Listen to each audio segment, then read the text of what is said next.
Bom dia, boa tarde, boa noite, boa madrugada, boa hora que você sintonizou conosco. Antes de mais nada, eu quero fazer minha apresentação. Meu nome é Gregório de Souza Rabelo Neto, conhecido mais como Gregório, domiciliado aqui em Brasília, Distrito Federal.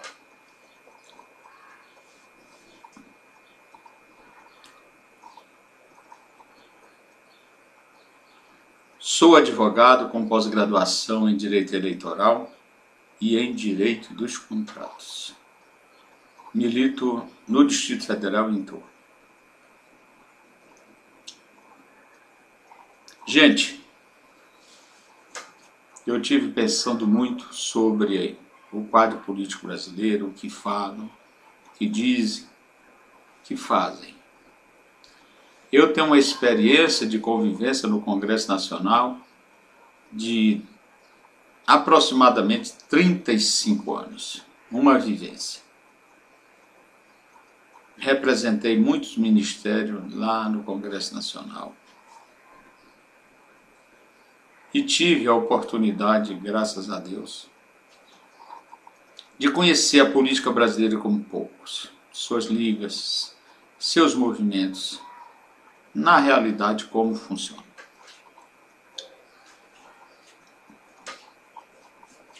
Então, resolvi abrir esse espaço no YouTube para, semanalmente, dar uma opinião sobre a política nacional, política do Distrito Federal e até mesmo alguma coisa internacional. Porque, graças a Deus, sou habilitado com conhecimentos para tanto. Hoje, para iniciar, eu quero falar de um tema, quero falar da política a nível nacional. E para ferir esse assunto odiernamente, não poderíamos deixar de falar do atual presidente da República, Michel Temer. Michel Temer foi eleito deputado federal por o estado de São Paulo, tempos atrás. Não foi nenhum dos mais votados, mas foi eleito. Chegou à Câmara dos Deputados, procurou fazer suas amizades, conhecer o espectro político brasileiro lá dentro mesmo, fazendo suas amizades, procurando desvendar as ligas políticas que existem lá dentro. No que fez muito bem, fez um ciclo de amizade virtuoso e conseguiu prestígio dentro da Câmara dos Deputados e dentro do PMDB, para ser candidato à presidência da Câmara dos Deputados. Foi eleito uma primeira vez, foi eleito uma segunda vez, uma terceira vez. Portanto, foi presidente da Câmara dos Deputados 3 vezes. No PMDB, ele sendo de São Paulo, lá ele tinha a sombra de Ulisses Guimarães e de Oreste Quercia, dois caciques importantes do PMDB. Vamos dizer, as maiores lideranças. Era Ulisses Guimarães e Oreste Quercia. Contudo, Michel Temer teve paciência e foi avançando, galgando seus espaços no PMDB, naquilo que podia. Com o desaparecimento de Ulisses Guimarães e Oreste Quercia, ele passou naturalmente a ser o cacique do partido em São Paulo e a nível nacional, porque antes um pouco ele tinha sido eleito presidente a nível nacional do PMDB.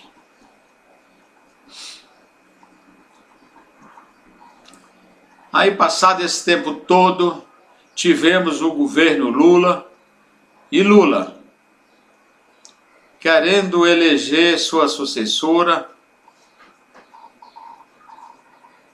uma pessoa inexpressiva, que nunca tinha sido eleita nada. Então ele precisava de todos os apoios que pudesse angariar, principalmente do PMDB, que é, e já era e ainda é o maior partido da República. O PMDB conseguiu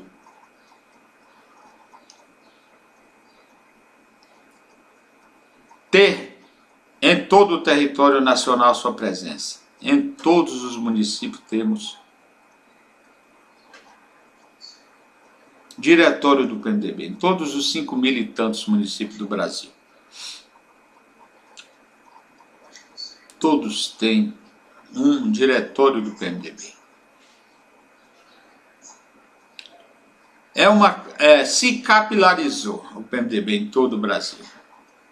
E então Lula, que se sentia no dever e com a responsabilidade de eleger sua sucessora, sabendo da importância e do valor do PMDB, convidou seu presidente nacional para ser vice. No que acertou, porque todos querem um partido como o PMDB do seu lado. E o presidente Temer e seu grupo impôs a sua presença como vice-presidente na chapa que Lula lançaria. E a chapa foi eleita.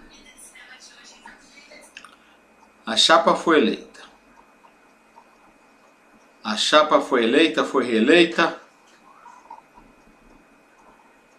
E o presidente Temer, como vice-presidente, sempre lá como uma figura decorativa, esperando para assumir nas faltas ocasionais da presidente, quando viajava, etc.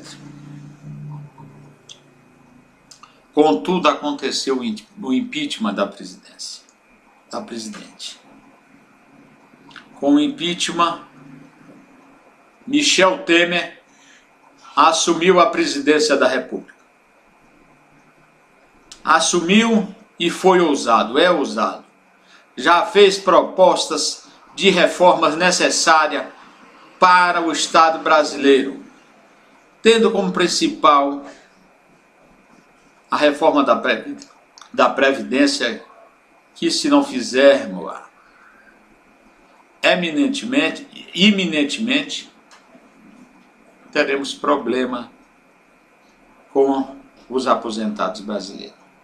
O Tesouro não terá condições de pagar aposentados se não for feita a reforma como deve ser feita.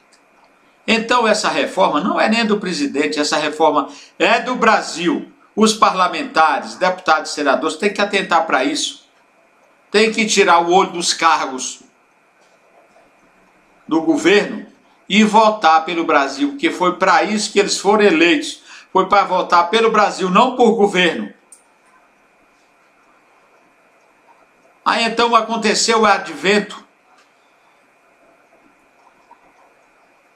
da gravação criminosa que Joelis Batista fez com o presidente da República. Foi um evento criminoso, podíamos chamar até de flagrante, preparado criminosamente. Antes de tudo porque peritos de escola dizem que houve muitas interferências, muitas montagens, muitos defeitos técnicos nessa ligação ou intervenções criminosas. Mas o fato foi que o senhor Procurador-Geral da República apressadamente denunciou o presidente da República. Contudo, o presidente da República só pode ser processado se a Câmara dos Deputados autorizar. O pedido de autorização foi para a Câmara dos Deputados. Lá foi derrotado. Acharam pouco, apresentaram outra denúncia, mesmo o procurador sabendo que Joelis Batista já tinha feito coisas inexplicáveis, tanto que foi preso e sua delação anulada. Mas mesmo assim, como era um capricho, foi. O presidente da República foi denunciado novamente, foi pedido o seu processo, a autorização do seu processo na Câmara dos Deputados, foi derrotado novamente. Agora, certa mídia e a oposição do Congresso Nacional querem comparar o livramento do presidente da República dos processos com as reformas. Não tem nada a ver. O livramento do presidente dos processos era a sobrevivência dele, de seu governo, dele no governo, dele e seus ministros no governo. Agora, as reformas, principalmente da Previdência, é uma reforma que interessa ao Brasil. O parlamentar que deixar de votar na reforma para aprová-la e viabilizar a Previdência, esse não merece ser chamado de deputado nem de senador. Tem que ser renegado, tem que ser derrotado nas urnas novamente. Porque a reforma sim, as reformas sim, são de interesse do país e os parlamentares têm que estar atentos para isso. O governo não precisa nem de tanta base no Congresso Nacional para o advento das reformas. Porque a reforma não é uma reforma do governo, é uma reforma do Brasil, do povo brasileiro, para viabilizar as aposentadorias. A tranquilidade daqueles que trabalharam a vida toda, pagando mensalmente o seu seguro de previdência, tanto pública como privada. Quanto ao presidente em si, o presidente da República mostrou valor em toda a sua vida pública. O presidente Michel Temer é um grande player, é um grande homem público, é habilidoso. Certa mídia e a oposição, quando os irmãos Batista fizeram aquela gravação criminosa, disseram, vai renunciar, tem que renunciar. Mas o presidente da República, a tempo, bateu na mesa e disse, não renuncio. Repito, não renunciarei. Não renunciou e essas forças nefastas não têm força para retirá-lo do poder. Isso aí aconteceu já na tentativa do processo. Não tem. O presidente Michel Temer soube e sabe se conduzir. Ele é um homem notadamente sério. Notadamente sério. Uma pessoa que encara a vida pública com seriedade. Sempre foi assim. Não adianta agora querer demonizar o presidente da República dizendo que ele teve culpa desses assuntos aí que estão estampados na imprensa. Quem é o culpado do rombo na Petrobras? O presidente Temer, que não estava no governo, que não nomeou ninguém, nem esteve lá na Petrobras? Ou os caras que estão presos, que foram descobertos aí com 100 milhões de reais nas suas contas? Agora vejam bem, esses sujeitos que foram pegos com essas quantias enormes nas suas contas, né? E aqueles que os indicaram. Ora, se esses capachos tiveram ou têm esse volume grande de dinheiro em suas contas, imagine os seus patronos para ocupar cargo no governo. Imagine. Imagine. Então essa de querer culpar o presidente Temer pelas mazelas que temos é simplesmente tentativa de encobrir os seus próprios erros. Porque, minha gente, aqui vai, eu creio que até um desabafo. Em 2003, quando essa gente assumiu o governo, vieram para o governo como um bando de gafanhotos. Deixaram o governo só o sabugo e olhe lá, acabaram. O rombo nas contas do governo durante esse período dizem que foi em torno de 500 bilhões de dólares. Olha, para vocês terem uma ideia, tem muitas nações que não têm isso em seu tesouro. E o Brasil foi ferido praticamente de morte com esse arrombamento. Eles chegaram arrasando, foi terra arrasada. Mais de 500 bilhões de dólares. O Brasil está condenado a ficar 2 décadas, 20 anos, sofrendo. Nós passaremos 2 décadas, 20 anos, para chegar ao ponto que estávamos economicamente há 2, 3 anos atrás. Essa é a verdade, a pura verdade. O presidente Michel Temer não tem culpa disso. Olha, minha gente, eu não tenho cargo no governo, não estou pleiteando, não tenho conhecimento pessoal com o presidente Michel Temer e não estou defendendo ele aqui, estou sendo simplesmente verdadeiro, porque nesse espaço aqui que estamos abrindo hoje, nós temos um vocábulo aqui que comandará as nossas ações. É o vocábulo da verdade. Verdade. Vamos colocar, porque eu não tenho necessidade de vir para aqui, para frente de vocês, para falar besteira. Tudo isso que eu falei é a pura verdade. A pura verdade. Então, minha gente, sobre assuntos relevantes, tanto a nível nacional como aqui do Distrito Federal, nós vamos, durante a semana, sempre aprontar. Não vai ser, esse aqui não vai ser um canal de notícias, não. Vai ser sempre a abordagem de alguns assuntos que, na nossa ótica, precisa ser falado. Quero agradecer penhoradamente a todos vocês que acessaram. Não sei se teremos uma pessoa sequer que acesse esse aqui. Mas se tiver uma que tenha paciência de me ouvir, eu já estou feliz. Muito feliz. Né? Então eu agradeço de coração a todos por essa primeira abordagem. Quem assistiu, quem teve efetivamente paciência. Porque às vezes esse tipo de assunto é um assunto acre, é um assunto difícil, é um assunto enjoado. Porque muitos,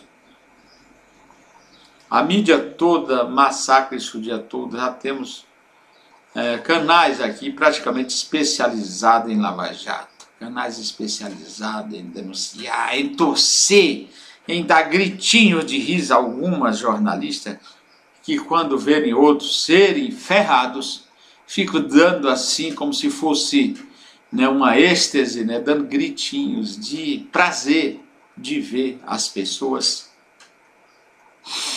serem encarceradas, perseguidas, processadas. Essa é a verdade, como se eles fossem vestais. E não são.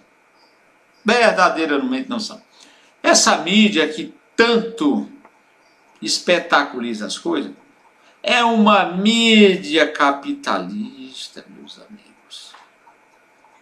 Todas elas são empresas com fins lucrativos. Se o governo chamar essa gente para conversar e abrir os cofres da União para eles, eles mudam. Mudam na hora de discurso e passam a apoiar quem liberar dinheiro para eles. São todos ávaros. Estão todos à procura de dinheiro, de vantagem, como sempre tiveram e como cresceram na República, mamando nas tetas da União. Essa é a verdade, está o histórico. Muitos hoje vêm, metem a cara na televisão e pedem perdão por terem apoiado a ditadura, mas queria dar a boca para fora. Se vier outro regime duro, eles apoiam, contanto que dê dinheiro para eles, abre o cofre, porque nós temos empresas aí grandiosas no meio de comunicação que cresceu sob o manto da ditadura. Tá? E estão aí de bico aberto, querendo o leitinho da teta da União. É isso que eles querem. É isso que eles fazem. É por isso que eles trabalham. Obrigado por enquanto.